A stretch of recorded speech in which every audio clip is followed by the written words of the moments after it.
Once again welcome back to CSC helpdesk 2.0 में एक बार फिर से आप सभी का स्वागत है। दोस्तों एक नया अपडेट आया है सीएससी की तरफ से। एक्चुअली सीएससी जो है एक आधार सुपरवाइजर की जॉब अपने पोर्टल पे निकाला हुआ। आपने अगर बहुत सारे बीएलईस का वीडियो देखा होगा तो उसमें आपको बताया गया होगा कि आधार सुपरवाइजर आप बन सकते हैं। अगर आप बीएलई हैं तो क्या आप सच में आधार सुपरवाइजर यहाँ पे बन सकते हैं, तो वो भी मैं आपको बताऊंगा। एलिजिबिलिटी क्या है और कहाँ कहाँ पे ये जो भर्ती है वो भी कुछ ही जगहों पे निकली है वो भी मैं बताऊंगा। और ये भर्ती क्या है और ये सीएससी का नया झुंझुना क्या है लोगों को, वो भी मैं आपको यहाँ पे डिटेल में जानकारी दूंगा। जी हाँ, झुंझुना कहने का मतलब कि जब कोई ऐसी चीज़ें निकलती हैं तो वो एक तरीके से सिर्फ पैसा कमाने के लिए ही होता है। सीएससी भी कुछ ऐसा ही करती है। अगर आप सभी को नहीं मालूम हो तो बता दें कि सीएससी एक प्राइवेट कंपनी में, जैसे कि हर वीडियो में बताता रहता हूँ, इस वीडियो में भी आपको यहाँ पे बता रहा हूँ। तो चलिए सबसे पहले यहाँ पे बताते हैं कि ये जो भर्ती निकली है आधार सुपरवाइजर की, ये कहाँ पे निकली है। और इसमें सिर्फ आधार सुपरवाइजर नहीं, आप सीएससी में डीएम भी बन सकते हैं और सीएससी के बहुत सारे जो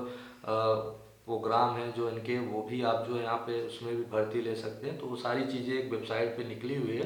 तो चलिए दिखाते हुए वेबसाइट क्या है, उसमें क्या क्या निकला हुआ, क्या एलिजिबिलिटी है, वो भी आपको यहाँ पे बताते हैं।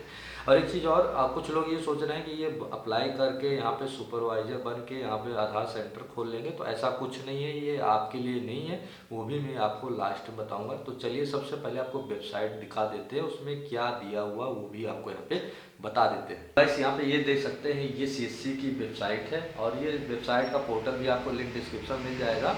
और ये सीएससी ग्रामीण नौकरी.in के नाम से वेबसाइट है। दोस्तों थोड़ा सा वॉइस में अगर यहाँ पे प्रॉब्लम आ रही होगी तो बता दें कि यहाँ पे मैंने माइक दूसरा यूज किया है, तो उसके लिए माफ़ करिएगा। और थोड़ा सा इको आ रहा होगा क्योंकि बहुत छोटा सा ये जो है ऑफिस है, तो यहाँ पे इको होता है, तो उसके लिए भी जो है माफ़ करिएगा। अब दोस्तों यहाँ पे जैसे आप आएंगे तो यहाँ पे आप लॉगिन भी हो सकते हैं। यहाँ पे देखिए ऊपर आपको सबसे ऊपर लॉगिन और न्यू यूजर का भी ऑप्शन मिलेगा। अगर बीएलई है तो आप यहाँ पे लॉगिन हो सकते हैं, उसके बारे में भी आगे बताएंगे। सबसे पहले आपको भर्ती बताते हैं। देखिए भर्ती यहाँ पे 3 ऊपर लिखा है ना, अप्लाई, यहाँ पे आधार सुपरवाइजर निकला हुआ है। तो ये एक तरह से एक झुंझुना है, वो भी मैं आपको यहाँ पे बताऊंगा। और ये देखिए MIS एक्सपर्ट बन सकते हैं, डीजीएम स्कीम के लिए अप्लाई कर सकते हैं। और इसके बारे में थोड़ा सा और जानकारी नीचे आपको मिल जाएगी। देखिए यार, डिस्ट्रिक्ट मैनेजर भी आप बन सकते हैं। तो इस तरीके से आप यहाँ पे भर्ती देख सकते हैं, कहने का मतलब ये है, ठीक है। तो अब जैसे मान लीजिए आप आधार सुपरवाइजर बनना चाहते हैं, तो जैसे आप इस पर क्लिक करेंगे तो यहाँ पे कुछ डिटेल आपके सामने आ जाएगी। दोस्तों ये जो भर्ती है कुछ ही जो है इलाकों में निकली हुई है, मतलब कि कुछ स्टेट में कुछ ही डिस्ट्रिक्ट में यहाँ पे निकला हुआ। टोटल जो है 59 सिटीज़ में जो है ये निकला हुआ है। कहने का मतलब 59 डिस्ट्रिक्ट में ये निकला हुआ है। अब जैसे आसाम है, पहले आप देखेंगे आसाम में तो टोटल 7 डिस्ट्रिक्ट आसाम में निकला हुआ है। तो इस तरीके से टोटल जो है 59 डिस्ट्रिक्ट्स में पूरे ऑल इंडिया में ये निकला हुआ है, ठीक है। तो अब इसकी जो एलिजिबिलिटी है वो यहाँ पे आप देख सकते हैं कि 10+2 होना चाहिए, विद कंप्यूटर नॉलेज होना चाहिए, मतलब बेसिक नॉलेज कंप्यूटर चलाना आना चाहिए। थोड़ा बहुत नहीं, पूरा आना चाहिए। यहाँ पे लिख दिया गया है तो आपको पूरा आना चाहिए, ठीक है, ये भी आप जान लीजिए। उसके बाद दोस्तों यहाँ पे जो है ये जो इसमें एज है वो 18 साल होना चाहिए, मतलब 18 साल सुपर होना चाहिए। और ये जो भर्ती है ये कॉन्ट्रैक्ट बेस पे, ऊपर आप देख सकते हैं यहाँ पे बिल्कुल लिखा हुआ है, ये कॉन्ट्रैक्ट बेसिक्स पे और 1 ईयर के लिए, मतलब सिर्फ 1 साल के लिए। तो एक तरीके से झुंझुना हुआ ना, मैंने बताया था ना कि ये झुंझुना है, तो मतलब 1 साल तक आपको ये आधार सुपरवाइजर रखेंगे, उसके बाद निकाल देंगे, फिर दूसरे को वहाँ पे रखेंगे। तो इसके बारे में भी आपको बताएंगे ऐसा ये क्यों करेंगे, इस तरीके से क्यों बनाया है, तो वो भी मैं आपको बताऊंगा, ठीक है। तो इस तरीके से ये जो आधार सुपरवाइजर की भर्ती निकली हुई है। और एक चीज़ और है कि अगर आप वीएलई हैं, आप खुद सीएससी सेंटर है, तो आप इसको नहीं अप्लाई कर सकते। देखिए नीचे लिखा हुआ VLE are not eligible apply for this position. मतलब अगर आप वीएलई हैं, सीएससी सेंटर आपके नाम से है, तो आप इसको अप्लाई नहीं कर सकते, आप सुपरवाइजर नहीं बन सकते। तो जो लोग ये सोच रहे हैं कि इसको अप्लाई करके आधार सेंटर ले लें, तो बता दें कि आप ये सब कुछ नहीं कर सकते, ठीक है। तो इस तरीके से यहाँ पे ये है। और उसके बाद जैसे आप अप्लाई करेंगे तो कुछ नहीं, आपको यहाँ पे जो है ईमेल आईडी डालना, फ़ोन नंबर डालना, तो इस तरीके से आप जो है कर सकते हैं और लॉगिन कर सकते हैं। देखिए ऊपर लिखा हुआ लॉगिन एज ए वीएलई। तो अब यहाँ पे क्या है, देखिए एक तरीके से पोर्टल बन गया कि अब आप आके यहाँ पे कुछ लोगों को जो है यहाँ पे जिसको वीएलई डीटीएच का काम करना है, जिसको आधार सुपरवाइजर बनना है, जिसको यहाँ पे गुड्स वर्कर जॉब चाहिए। हाँ, ये देखिए इन्होंने जॉब फेयर मेला, जॉब का मेला भी कहीं लगेगा तो उसके लिए रजिस्ट्रेशन करना है। तो इस तरीके से रजिस्ट्रेशन करके कुछ पैसा यहाँ पे इन्होंने अगर रखा होगा, कुछ रखा भी है, तो अगर आप यहाँ पे अप्लाई करेंगे तो इनको पैसा मिल जाए, कंपनी का काम हो गया। तो इस तरीके से कंपनी यहाँ पे कमाने का एक जरिया बनाती है। ठीक है, अब आपको यहाँ पे डिटेल बताते हैं। तो गाइस, जैसे कि मैंने बताया कि अब आपको यहाँ पे डिटेल में बताते हैं। तो ये था कंपनी का झुंझुना, आपने देख लिया कि 1 साल तक यहाँ पे रखेंगे, उसके बाद हटा देंगे। दरअसल ऐसा है कि ये जो यूडीआई, जो गवर्नमेंट की जो यूडीआई आधार जो देखती है, जो संस्था है, एक्चुअली ये जो है पहले से ही सुपरवाइजर रखी हुई है, इन्होंने सेंटर खोला हुआ है, वहाँ पे ये पैसा देते हैं, इनको सैलरी मिलती है। तो ये था कि ये जो सैलरी मिलती थी पहले जो इनको सुपरवाइजर को, ये 10 से 12 हज़ार ऐसे ही देते थे। ठीक है, किसी किसी को 8 ही हज़ार रुपये यहाँ पे मिलता था। तो जैसे जहाँ पे जिस तरीके से मिनिमम वेजेस है उस हिसाब से यहाँ पे सैलरी मिलती थी। ठीक है, अब क्या है कि जो सुपरवाइजर थे उन्होंने जो है यहाँ पे जो है स्ट्राइक किया उन्होंने। अभी आप सभी को नहीं मालूम होगा, उन्होंने बहुत बड़ा स्ट्राइक किया था, यहाँ बहुत लंबा चला था, और उसमें उन्होंने मांग किया था कि जो हमारी सैलरी है वो 10-12 हज़ार से जो है 20 हज़ार 25 हज़ार कर दीजिए। तो जो यूडीआई के जो मेन जो यहाँ पे थे वो भी जो है चेंज हो गए थे। जो मेन जो है वहाँ पे मान लीजिए सीईओ होंगे जो, उनको जो है वो चेंज कर दिया गया था। उन्होंने मना कर दिया कि नहीं, किसी की भी सैलरी यहाँ पे नहीं बढ़ेगी। आप जाके गूगल पे सर्च करिए, यूट्यूब पे बहुत सारे वीडियो मिल जाएंगे आधार सुपरवाइजर लिख के।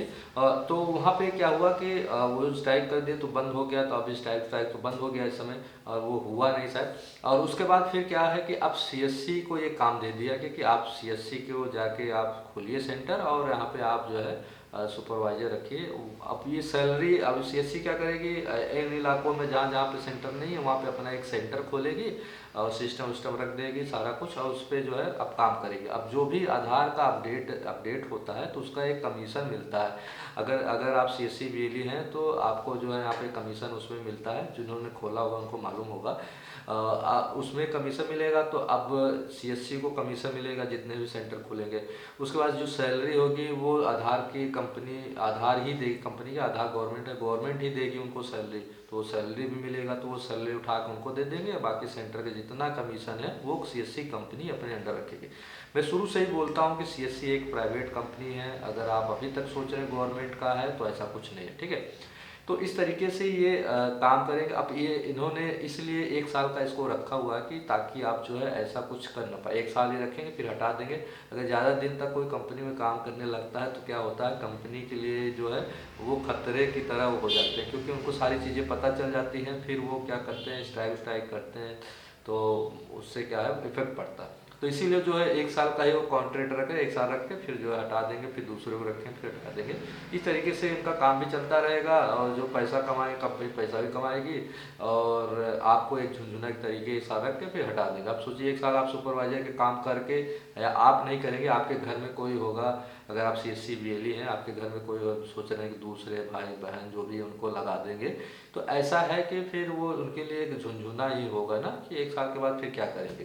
तो इस तरीके से ये जो कंपनी यहाँ पे ये भर्ती निकाली हुई है। तो ऐसा कुछ नहीं, अगर आप सीएससी बीएलई है, पहली बात तो आप अप्लाई नहीं कर सकते। उसके बाद आप आधार सेंटर की सोच रहे हैं तो ऐसा कुछ नहीं, आपको कोई आधार सेंटर वेंटर नहीं मिलेगा। आधार सेंटर के लिए यहाँ पे कुछ एलिजिबिलिटी होती है, वो भी गवर्नमेंट अब धीरे धीरे बंद कर रही है। ठीक है, हाँ, अब जो है पहले सीएससी बीएलई को मिला हुआ था, उसमें से आधे ज़्यादा जो यहाँ पे यूसीएल जिनका था वो सारा बंद हो चुका है।